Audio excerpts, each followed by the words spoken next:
তথ্য শুধুমাত্র শিক্ষাগত উদ্দেশ্যে এবং বিনিয়োগের সিদ্ধান্ত নেওয়ার আগে আপনার নিজের বিশ্লেষণ করা এবং একজন আর্থিক উপদেষ্টার সাথে পরামর্শ করা অত্যন্ত গুরুত্বপূর্ণ। নমস্কার সবাইকে। গতকাল অর্থাৎ শুক্রবার নিফটি তার বর্তমান মূল্য অর্থাৎ জানুয়ারি 30, 2026-এ ক্লোজ হয়েছে প্রায় 25,320.65 কাছাকাছি। যদি 1 ঘন্টা টাইম ফ্রেমে বিশ্লেষণ করলে নিফটি বর্তমানে 25,300 থেকে 25,505 এই রেঞ্জের মধ্যে রয়েছে। তবে বাজারে হালকা বুলিশ প্রবণতা বজায় আছে, যা এফআইআই বাইং থেকে লক্ষ্য করা যাচ্ছে। 1 ফেব্রুয়ারি 2026 রবিবার ভারতের কেন্দ্রীয় বাজেট উপলক্ষে শেয়ার বাজারে একটি বিশেষ ট্রেডিং সেশন খোলা থাকবে নর্মাল ট্রেডিং সময় অনুযায়ী। মাথায় রাখবেন, বাজেটের দিন বাজারের অস্থিরতা ভোলাটিলিটি অত্যন্ত বেশি থাকে। সকাল 9:15 থেকে অর্থমন্ত্রীর বাজেট ভাষণ চলাকালীন কোনো ট্রেড নেবেন না। এই সময়ে বাজার দুদিকেই 200-300 পয়েন্টের ঝুঁকি থাকতে পারে, যা স্টপলস হিট হওয়ার সম্ভাবনা 90% থাকবে, অর্থাৎ কল এবং পুট দুই দিকে। দুপুর 1টার পর যদি নিফটি 15 মিনিটের ক্যান্ডেলে 25,500 লেভেলের উপরে মজবুত ক্লোজিং দেয় এবং সেখানে কিছুক্ষণ টিকে থাকে, তবে 25,700 যাওয়ার সম্ভাবনা প্রবল। আবার যদি নিফটি 25,200-র নিচে সজোরে নেমে যায় এবং রিটেস্ট করে নিচে আরও নামতে থাকে, তবে 25,000 গাজর সম্ভাবনা রয়েছে। স্টপলস ছাড়া কোনো ট্রেড বুদ্ধিমানের নয়।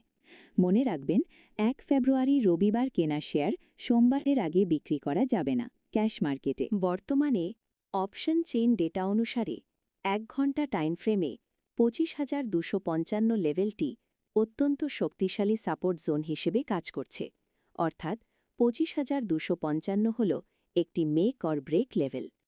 অন্যদিকে নিফটি যদি আগামী দিনে ঊর্ধ্বমুখী গতির পথে শেয়ার মূল্য যদি 25,505 অর্থাৎ শক্তিশালী রেজিস্ট্যান্স ব্রেক করে, তবে কল রাইটারদের শর্ট কাভারিং করতে বাধ্য হবে এবং নিফটি দ্রুত 25,700-র দিকে যাওয়ার সম্ভাবনা থাকবে। ডেইলি টাইম ফ্রেমে টেকনিক্যাল অ্যানালিসিস করি ইএমএ 50 এবং ইএমএ 200 পিরিয়ডের মাধ্যমে, তাহলে লক্ষ্য করবেন বর্তমানে নিফটি মূল্য 25,320.65-এ দাঁড়িয়ে রয়েছে।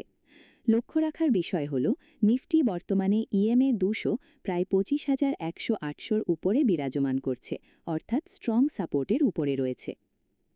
আগামীকাল অর্থাৎ রবিবার বাজেট দিনের জন্য নিফটিতে যদি ইন্ট্রাডেতে ট্রেড প্ল্যান করি, তাহলে 15 মিনিট টাইম ফ্রেমে টেকনিক্যাল চার্ট অ্যানালিসিস করলে লক্ষ্য করা যাচ্ছে 25,347 হল দিনের মূল বা কেন্দ্রীয় লেভেল। নিফটি যদি এই 25,347-এর উপরে ট্রেড করে, তবে দিনের মেজাজ বুলিশ থাকার সম্ভাবনা বেশি। পক্ষান্তরে যদি নিফটি এই স্তরের নিচে নেমে আসে, তবে বাজার বিয়ারিশ বা দুর্বল হতে পারে। চলুন দেখা যাক গুরুত্বপূর্ণ সাপোর্ট এবং রেজিস্ট্যান্স লেভেলগুলো। যথাক্রমে প্রথমে যদি খেয়াল করি রেজিস্ট্যান্স অর্থাৎ R1 হল 25,445। যদি নিফটি এই জোনে পৌঁছায় এবং সেখানে থেকে বিক্রেতাদের চাপের কারণে রিজেকশন বা প্রতিরোধ আসে, তবে এটি একটি শর্ট বা বিক্রি করার সুযোগ তৈরি করতে পারে। কিন্তু 25,445 এই স্তরের উপরে 15 মিনিটের মজবুত বুলিশ ক্যান্ডেলস্টিক যদি ব্রেক করে, তাহলে পরবর্তী রেজিস্ট্যান্স অর্থাৎ R2 হল 25,555-র দিকে যাওয়ার সম্ভাবনা প্রবল। এইবার যদি সাপোর্ট অর্থাৎ S1 হল যথাক্রমে 25,223। যদি নিফটি S1 ক্রস করে, তাহলে S2 জোনে যথাক্রমে 25,121 নেমে আসার সম্ভাবনা আছে। তারপর এখান থেকেও একটি বাউন্স বা রিভার্সাল আশা করা যায়। তবে যদি কোনো কারণে একদম নিচে 25,121-এর লেভেলটি ভেঙে যায়, তবে বাজারে কিন্তু ডাউন ট্রেন্ড শুরু হওয়ার বা দুর্বলতা বৃদ্ধির ইঙ্গিত দেবে, যা হওয়ার সম্ভাবনা খুব কম। আবার 5 মিনিট টাইম ফ্রেম অনুযায়ী রবিবারের জন্য যদি নিফটি ইন্ট্রাডে ট্রেডিংয়ের পরিকল্পনা করি, তাহলে লক্ষ্য করতে পারছি 25,365 হল দিনের মূল বা কেন্দ্রীয় লেভেল। নিফটি যদি এই 25,365 পিভাট লেভেল উপরে খোলে এবং মেজর সাপোর্ট 25,255 লেভেল ধরে রাখতে সফল হয়, তবে লং পজিশন যাওয়ার সম্ভাবনা রয়েছে, অর্থাৎ পরবর্তী রেজিস্ট্যান্স পর্যন্ত 25,411 পর্যন্ত।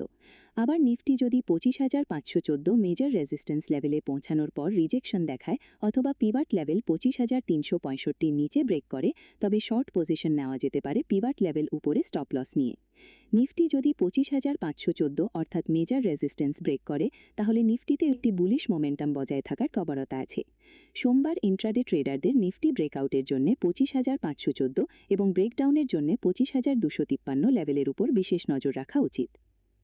শুক্রবার জানুয়ারি 30, 2026 তারিখে বিদেশি প্রাতিষ্ঠানিক বিনিয়োগকারী অর্থাৎ এফআইআই এর পক্ষ থেকে ক্যাশ মার্কেটে নেট ক্রয় বাজারে অর্থাৎ 2,251.37 কোটি টাকা, যা ইতিবাচক সংকেত নির্দেশ করছে রবিবার, এবং ডিআইআই এর পক্ষ থেকে ক্রমাগত নেট ক্রয়, যা অভ্যন্তরীণ বাজারে আস্থা এবং শক্তিশালী সাপোর্ট দিতে সহায়তা করছে।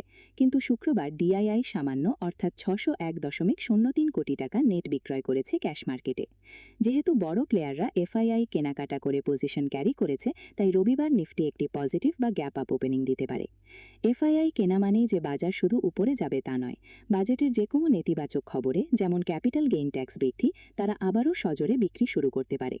অন্যদিকে এমসিএক্স ডিসেম্বর ডেলিভারি সোনার ফিউচার্সের দাম 10 গ্রাম প্রতি 1,49,075 টাকার কাছাকাছি লেনদেন করছে। শুক্রবার সোনার দামে একটি ঐতিহাসিক সংশোধন বা কারেকশন বা বড় পতন লক্ষ্য করা গেছে। গত কয়েকদিন ধরে সোনা যে রেকর্ড উচ্চতায় পৌঁছেছিল, কিন্তু শুক্রবার তা মুনাফা সংগ্রহের প্রফিট বুকিংয়ের চাপে অনেকটাই নিচে নেমে এসেছে। আজকের জন্য এই পর্যন্ত। সবাই ভালো থাকবেন। বাজেট দিন অবশ্যই সাবধান অবলম্বন করে ট্রেড করবেন। নমস্কার।